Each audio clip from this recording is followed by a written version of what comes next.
नमस्कार, स्वागत है आपका आपके अपने चैनल उज्जवल जीके में। और मैं हूं सीमा शर्मा। हम आरबीएसई 6 से लेकर 10th क्लास तक की राजस्थान जीके कवर कर चुके हैं, साथ ही पॉलिटिकल साइंस और हिस्ट्री कवर कर चुके हैं। आज इस कड़ी में आरबीएसई 7th क्लास ज्योग्राफी का 3rd, 4th और 5th लेसन हम देखने वाले हैं। महत्वपूर्ण प्रश्नों की संख्या 75 रहेगी। आप अगर नए हैं चैनल पर तो आपको बता दें कि उज्जवल जी के चैनल पर सभी सब्जेक्ट की तैयारी करवाई जा रही है। और रीट से संबंधित अगर आप वीडियोस देखना चाहते हैं तो रीट से संबंधित 180 जो है एसएसटी की वीडियोस बनाई जा चुकी है, वो आप उज्जवल जी के पर जो है विजिट करके देख सकते हैं। साथ ही अगर आप साइकोलॉजी पढ़ना चाहते हैं, हिंदी पढ़ना चाहते हैं, इतिहास पढ़ना चाहते हैं तो आप उज्जवल जी के चैनल पर विजिट कर सकते हैं। और अगर आप चैनल पर नए हैं तो प्लीज़ चैनल को सब्सक्राइब कर लें, पास के बेल आइकन को जरूर प्रेस कर लें ताकि नई वीडियो की नोटिफिकेशन आपको समय रहते मिलती रहे। तो जल्दी से पढ़ना शुरू करते हैं। पहला प्रश्न है हमारा, थेम्स नदी के किनारे कौन सा नगर है? तो थेम्स नदी जो है इसके किनारे कौन सा नगर है? लंदन नगर है। देखिए, आप अपनी स्टडी को कंटिन्यू रखें, चाहे पेपर कभी भी होता है रीट का, ठीक है, या कोई भी आप एग्जाम की तैयारी कर रहे हैं तो आप अपना जो अध्ययन है वो निरंतर बनाए रखें। सीन नदी के किनारे कौन सा नगर है? तो थेम्स नदी के किनारे तो लंदन है और सीन नदी के किनारे है पेरिस। यमुना नदी के किनारे कौन सा नगर है? तो यमुना नदी के किनारे दिल्ली स्थित है। डल झील के किनारे स्थित नगर कौन सा है? डल झील के किनारे स्थित नगर है श्रीनगर। पुष्कर झील के किनारे स्थित नगर कौन सा है? पुष्कर है। मिशिगन झील की बात करें तो इसके किनारे स्थित है शिकागो, ठीक है। थेम्स के किनारे है लंदन, सीन के किनारे है पेरिस और डल झील के किनारे श्रीनगर, मिशिगन के किनारे जो है वो शिकागो है। वान झील किस देश में स्थित है? वान झील जो है तुर्की में स्थित है। और देखिए, विश्व की सबसे जो है बड़ी खारे पानी की जो झील है वो है वान झील। जल दिवस कब मनाया जाता है? जल दिवस मनाया जाता है 22 मार्च को। टाइबर नदी के किनारे कौन सा नगर है? टाइबर नदी के किनारे नगर है रोम। सुपीरियर झील के किनारे स्थित नगर है, सुपीरियर झील जो है इसके किनारे डुलुथ नगर है। साबरमती नदी के किनारे स्थित नगर कौन सा है? तो भारत का अहमदाबाद आ जाता है। इरी झील के किनारे स्थित नगर कौन सा है? बफेलो है।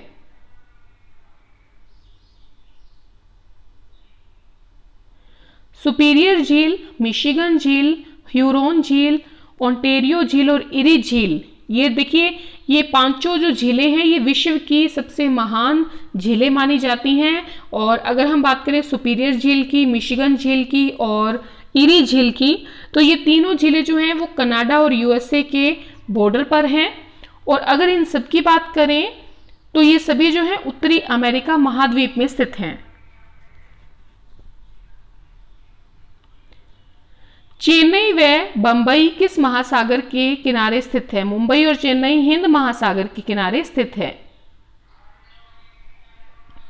न्यूयॉर्क किस महासागर के किनारे स्थित है? तो न्यूयॉर्क स्थित है अटलांटिक महासागर के किनारे।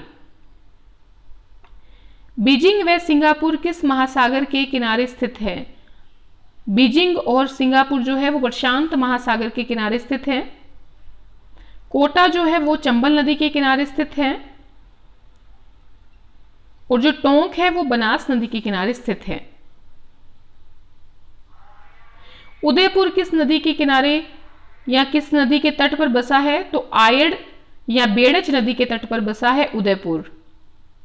जॉर्डन व इज़राइल के मध्य कौन सा सागर स्थित है? तो देखिए, डेड सी या जिसको कहा जाता है मृत सागर, ये जॉर्डन और इज़राइल के मध्य स्थित है। ये बड़ा महत्वपूर्ण प्रश्न है, कई बार पूछा गया है आरपीएससी के द्वारा। पर्यावरण संरक्षण कानून कब बनाया गया? पर्यावरण संरक्षण कानून 1986 में बनाया गया। जल में किस तत्व की अधिकता के कारण लोगों को हड्डियों से संबंधित बीमारियों का सामना करना पड़ता है?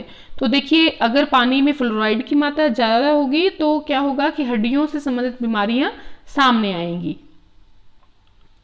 गंगा नदी को साफ करने के लिए भारत सरकार के द्वारा चलाई गई जो योजना है कौन कौन सी हैं? गंगा एक्शन प्लान है और नमामि गंगे है।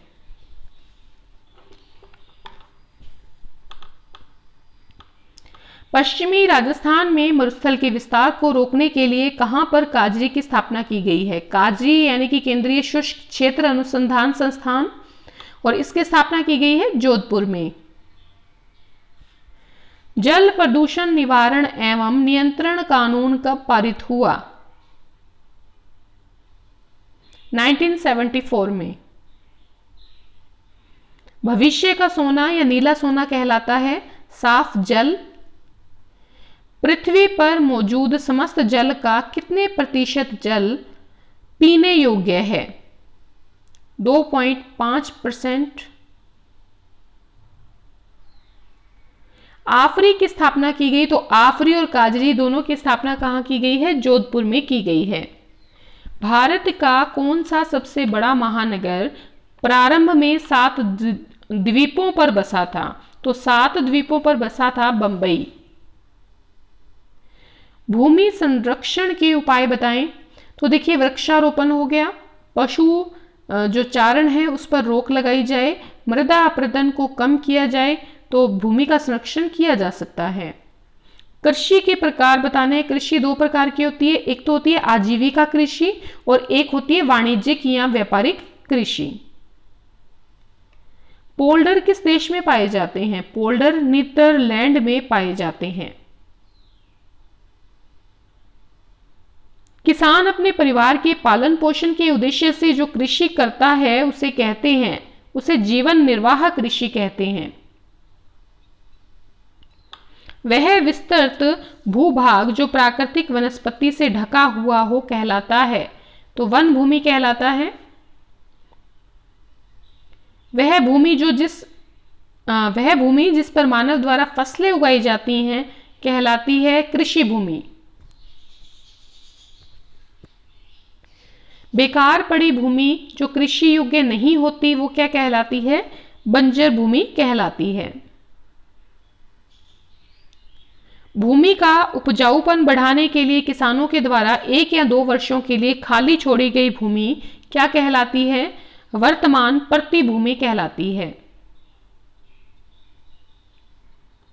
वह भूमि जिस पर फलदार वृक्ष उगाए जाते हैं कहलाते उसे कहा जाता है, उस भूमि को उद्यान भूमि कहा जाता है।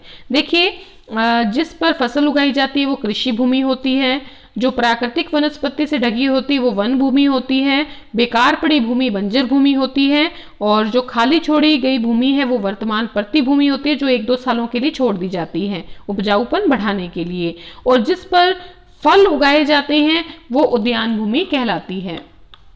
यदि किसी भूमि पर 5 वर्षों तक खेती नहीं की जाती तो वो भूमि कहलाती है पुरानी प्रतिभूमि।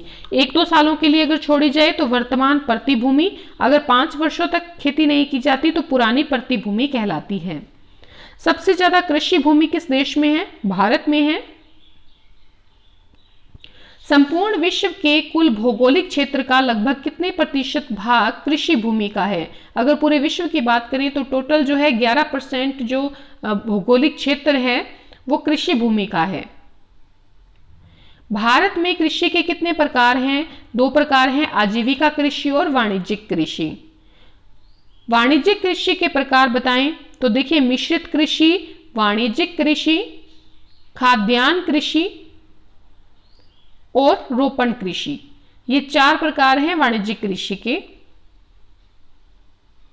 आजीविका कृषि के प्रकार बताएं। आदिम कृषि, विस्तृत कृषि, खानाबदोश कृषि।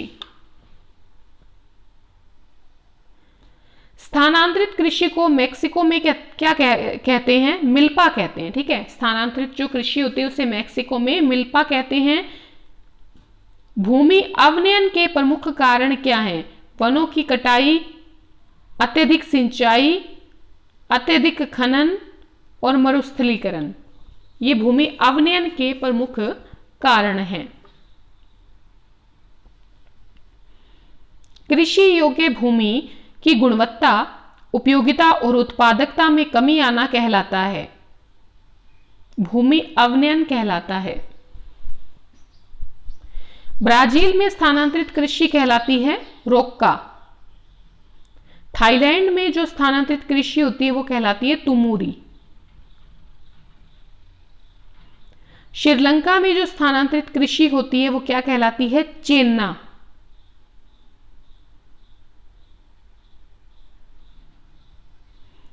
इंडोनेशिया में स्थानांतरित कृषि को कहा जाता है लदांग।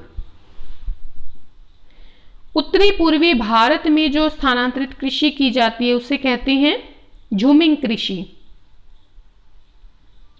राजस्थान के मैदान में की जाने वाली खेती कहलाती है चिमाता। दक्षिणी राजस्थान में की जाने वाली स्थानांतरित कृषि दजिया कहलाती है। आंध्र प्रदेश व उड़ीसा में जो स्थानांतरित कृषि की जाती है वो क्या कहलाती है, ओंद कहलाती है। और केरल की जो स्थानांतरित कृषि होती है वो ओनम कहलाती है।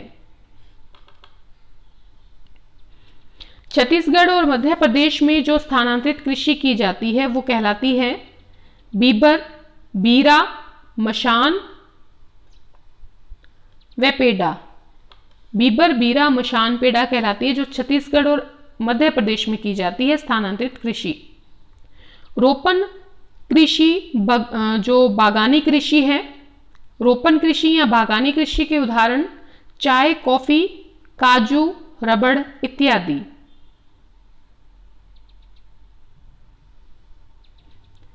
सेलवास कहां पर स्थित है? सेलवास जो होते हैं वो उष्णकटिबंधीय सदाबहार वन होते हैं और ये ब्राजील में स्थित हैं। डाउन्स घास के मैदान कहां पर पाए जाते हैं? तो ऑस्ट्रेलिया में पाए जाते हैं। देखिए ये 75 क्वेश्चन इसके अंतर्गत लेंगे और जो 5th चैप्टर है उसका जो आधा पार्ट है वो हम अगली जो वीडियो होगी उसके अंतर्गत देखेंगे। 5th, 6th और 7th लेसन जो है उसकी अंतिम वीडियो बनेगी 7th क्लास की। तो डाउन्स जो घास के मैदान हैं वो पाए जाते हैं ऑस्ट्रेलिया में, और उत्तरी अमेरिका में जो घास के मैदान पाए जाते हैं वो प्रेयरी घास के मैदान कहलाते हैं। और अक्सर इसमें से प्रश्न पूछा जाता है कि उत्तरी अमेरिका में घास के मैदान क्या कहलाते हैं? प्रेयरी कहलाते हैं।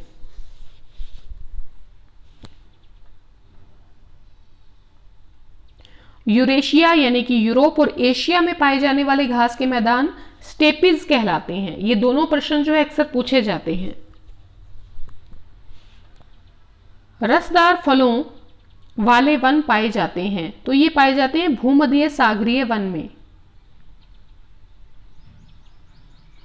उष्णकटिबंधीय सदाबहार वन है महोगनी, रोजवुड, आबनूस। उष्णकटिबंधीय सदाबहार वनों में रहने वाला जीव कहलाता है तो humming bird, Kingfisher, gorilla, anaconda, ये सभी उष्णकटिबंधीय सदाबहार वनों में रहने वाले जीव हैं। शीतोष्ण कटिबंधीय सदाबहार वन हैं बांस, चीड़ और यूकेलिप्टिस। एक बार पुनः देखेंगे। देखिए रसदार फलों वाले वन भूमध्य सागरीय वन कहलाते हैं, वहां पर मिलते हैं। उष्ण कटिबंधीय सदाबहार वनों में आता है महोगनी का नाम, रोजवुड का और आबनुस का। उष्ण कटिबंधीय सदाबहार वनों में रहने वाले जीव हैं humming bird, Kingfisher, gorilla, anaconda. शीतोष्ण कटिबंधीय सदाबहार वन कौन कौन से हैं? बांस, चीड़ वृक्ष और यूकेलिप्टिस।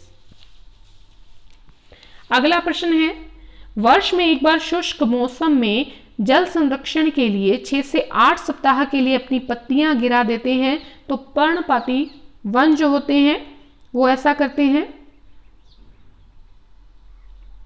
फर्नीचर बनाने के लिए सबसे अच्छी लकड़ी मानी जाती है सागवान की।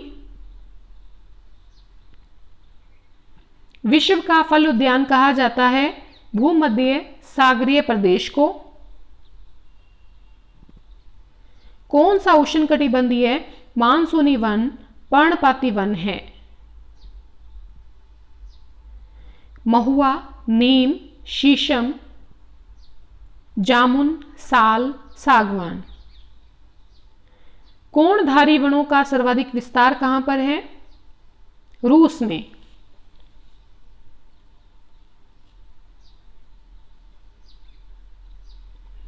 कोणधारी वन उपयोगी हैं तो कागज की लुगदी बनाने में काम आते हैं, माचिस की डिब्बी बनाने में, पैकिंग के डिब्बे बनाने में। कोणधारी वन का उदाहरण है देवदार, चीड़, पाइन, स्प्रूस, बर्च और फर। देखिए ये आएगा ऐसे, स्प्रूस, पाइन, बर्च और फर, ये कोणधारी वनों के उदाहरण हैं। सवाना घास के मैदान पाए जाते हैं अफ्रीका में। और अंतिम प्रश्न है कंपोज उष्णकटिबंधीय घास के मैदान कहां पर हैं? तो ये ब्राजील में है। तो इस प्रकार से 75 क्वेश्चंस हमने देख लिए हैं। अगली जो वीडियो होगी 7th क्लास ज्योग्राफी की अंतिम वीडियो होगी, जिसके अंतर्गत हम 5th, 6th और 7th चैप्टर को लेकर चलेंगे। 5th चैप्टर का कुछ भाग जो है वो उसके अंतर्गत हम लेंगे। ठीक है, अगर आप अभी तक हमारे चैनल पर नए हैं तो प्लीज़ चैनल को सब्सक्राइब कर ले, पास के बेल आइकन को ज़रूर प्रेस कर लें ताकि नई वीडियो की नोटिफिकेशन समय रहते मिलती रहे। और अगर आपको वीडियो ज़रा सी भी पसंद आई है प्लीज़ अपने मित्रों में अधिक से अधिक शेयर ज़रूर करें।